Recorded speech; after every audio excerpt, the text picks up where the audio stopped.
e levanta um pouquinho o bigode chinês. Por que eu estou dizendo isso? Chega um paciente de 60 anos para vocês, tem que ser sincero com ele, tem que alinhar a expectativa. Você não vai vender 10 sessões de bioestimulador de colágeno prometendo que o rosto dele vai parar lá em cima. Não vai. Não vai. Você vai dar só fibrose para esse paciente. Vale a pena fazer e tudo mais. Mas se esse paciente tem expectativa de um lift cirúrgico,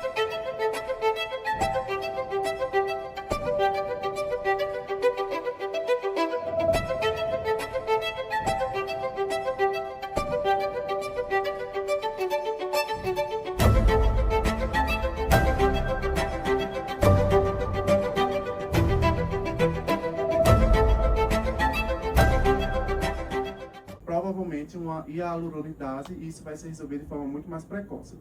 Esse artigo também descreve que ciprofloxacina e azitromicina também são opções aceitas. No caso de você usar a ciprofloxacina, seria 500 mg 3 vezes por dia, por um tratamento com cerca de 2 meses. A azitromicina, 500 mg por dia, e aí de 3 a 5 dias. Se você tem uma suspeita de micobactéria, que é ali uma clínica mais exuberante, um abscesso, um processo infeccioso muito maior e exagerado, começando a ter tunelização e tudo mais, você pode também adicionar ao seu esquema a claritromicina de 500 mg 2 vezes por dia. Se a coisa ficar muito complexa mesmo, não tem problema nenhum vocês contarem com a ajuda de um infectologista, certo? Se vocês trataram, fizeram hialuronidase, a pessoa ainda está precisando de uma antibiótico terapia a mais, vai precisar de tudo isso. Esse é um artigo muito bom também, que vale a pena vocês lerem, que são, eu não sei se vocês perceberam, assim, nada dos slides é coisa da minha cabeça, é tudo, eu sou muito medicina baseada em evidências. Então, às vezes especificar, eu acho, não, eu gosto do que foi realmente descrito. Então, esse é um artigo que fala sobre 10 cuidados que você deve ter, muito interessante, para evitar complicações com preenchimentos com ácido hialurônico. Primeiro, o mais óbvio de todos, uma limpeza bem feita, uma antisepsia rigorosa, limpar o paciente com clorexidina e tudo mais. Clorexidina alcoólica é o que é sugerido, mas se você não tiver alcoólico, você pode usar a degermante também. O importante é limpar bem o paciente. Evitar maquiagem. Então, assim, minhas secretárias elas já mandam mensagem, não venha com maquiagem. Às vezes o paciente pode até vir, e eu tenho uma água micelar, eu peço para ele remover antes da consulta. Então, às vezes o paciente está cheio de maquiagem, não vou tirar, tá tão bonito, tem uma festa depois. Não, tem que pedir para tirar, você não pode correr esse risco. Então, evitar maquiagens, evitar áreas infectadas. Parece que nunca vai aparecer isso, parece que nunca vai acontecer isso, mas tem gente que tem uma infecção naquele local, como um acne ou até um nódulo, e ela, né, na aula. Então, qual é o papel da ultrassonografia nisso?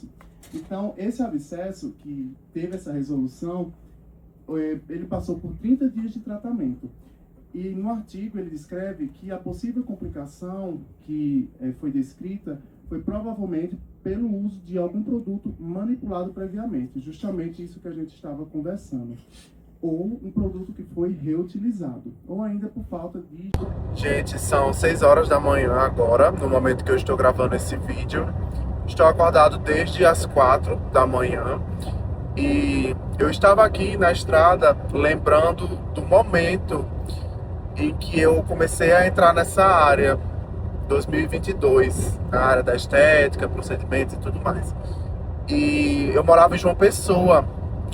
Estava aqui vendo a foto, vou mostrar a foto para vocês, de um dos raros registros que eu tirava quando eu dava plantão em urgência, em emergência e UTI.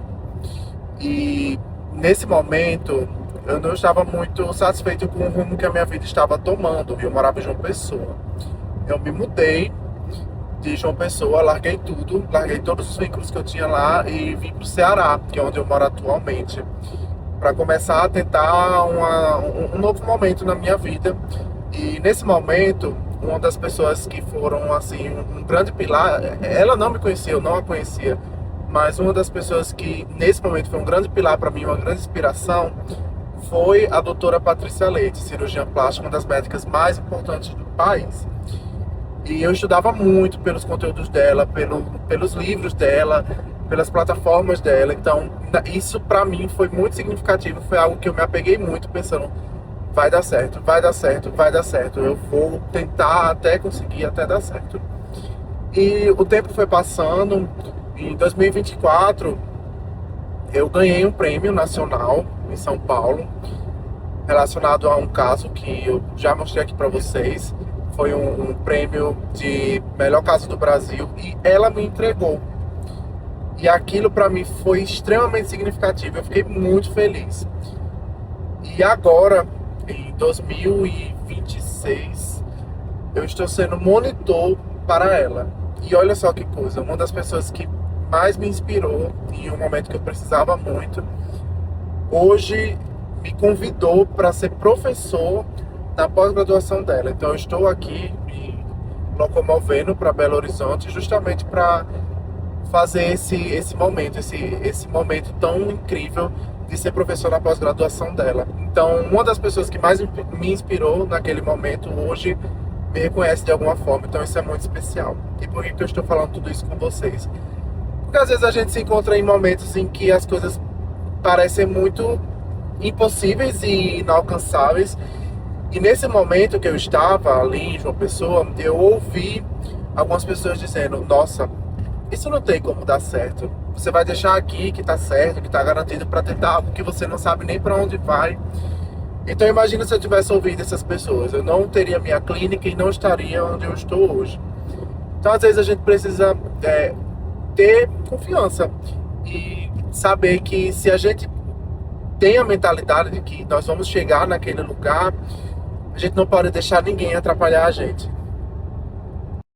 Nesse boom de tantas complicações, de procedimentos que eram médicos que deveriam estar realizando, e às vezes são outro tipo de profissionais, ou então procedimentos que acabam tendo muita infecção, ou são realmente realizados em lugares clandestinos, nós dois vimos a necessidade de fazer esse vídeo mostrando para vocês o que uma clínica médica credenciada realmente precisa para poder funcionar. Então, não é um processo simples e nem tudo está aqui. Nós vamos mostrar para vocês que para a gente funcionar, nós precisamos, por exemplo, aqui, esse documento aqui, certo? Esse documento, Bruno, quer falar um pouquinho sobre ele? Esse documento é o alvará sanitário, né? Na verdade, esse é um dos principais documentos que a gente precisa para funcionar uma instituição de saúde, certo? É o principal dele que vai ter essa questão principalmente focada na saúde e a segurança do paciente, mas para além do certificado sanitário, né, do alvará sanitário, para que uma clínica passe a funcionar, um consultório passe a funcionar, toda uma regulamentação necessária também do ponto de vista administrativo, né, com alvará de funcionamento, também do ponto de vista de segurança e prevenção de incêndio, com a certificação dos bombeiros, os procedimentos operacionais padrões, que são também certificados pela Anvisa. Então, há toda uma série de regulamentação que precisa ser cumprida para que a gente consiga funcionar adequadamente. Então, na Midas, a gente tem todas as certificações e isso é importante, isso passa muito mais segurança para o paciente. E a gente faz questão de mostrar isso porque é direito do paciente saber em que Que local local, ele está né? sendo atendido. Então, para que ele possa ter esse conforto e essa segurança de que vai ter o procedimento bem sucedido e sem complicações.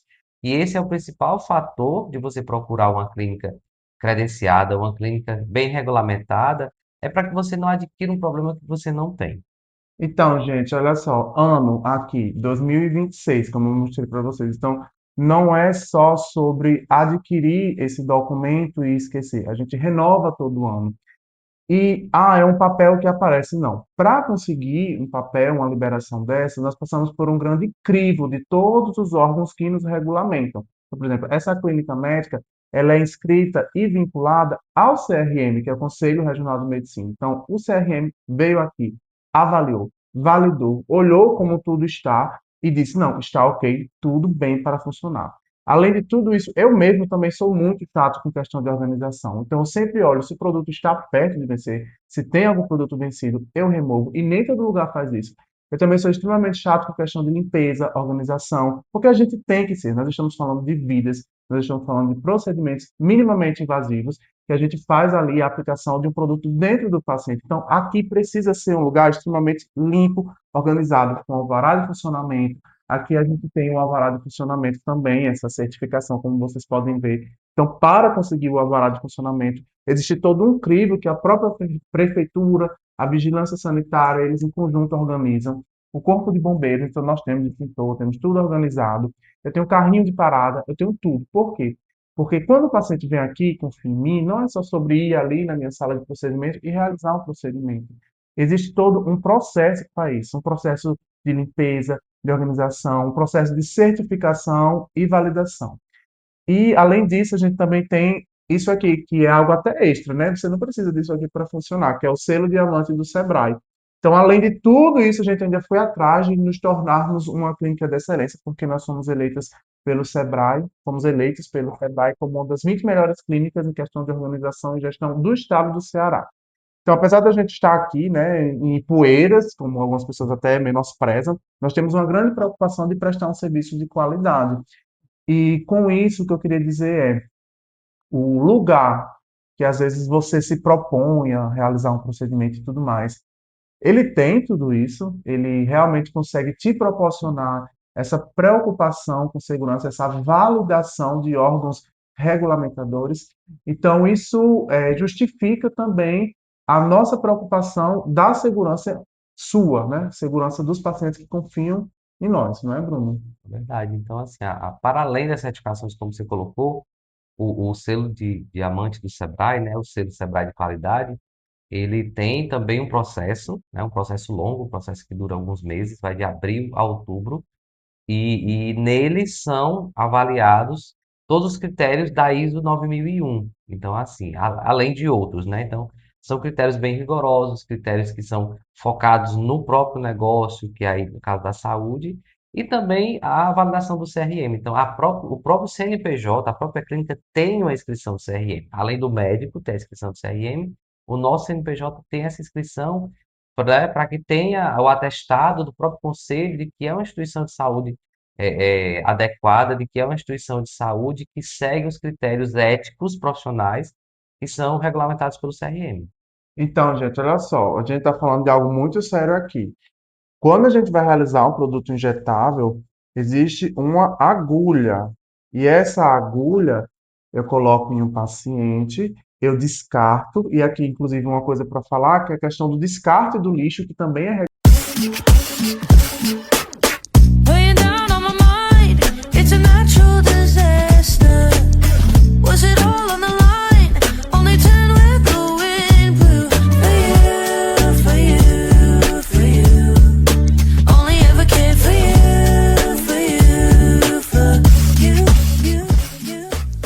Guess I Mais comuns para tratar o melasma é escolher errado como você vai abordar o seu paciente. Porque essas más escolhas, elas geram mais inflamação, mais pigmento, mais frustração. Então imagina, a pessoa te procurou e ao invés dela melhorar, ela vai sair pior do que o que ela chegou, com um rebote, por exemplo, porque você não soube orientar nem administrar adequadamente a crise desse paciente. Então você tem que entender os erros que a maioria das pessoas cometem ao tratar melasma para que você evite cometê-los e consiga orientar e cuidar bem do seu paciente.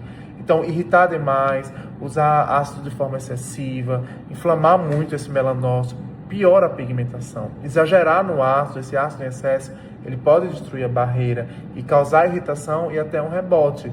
E esquecer de cuidar da barreira da pele pode deixar ela comprometida, deixando ela mais sensível, vulnerável e reativa à hiperpigmentação. Ignorar o calor também é um erro muito frequente do melasma. Então você tem que cuidar bem do seu paciente e indicar adequadamente o que ele precisa.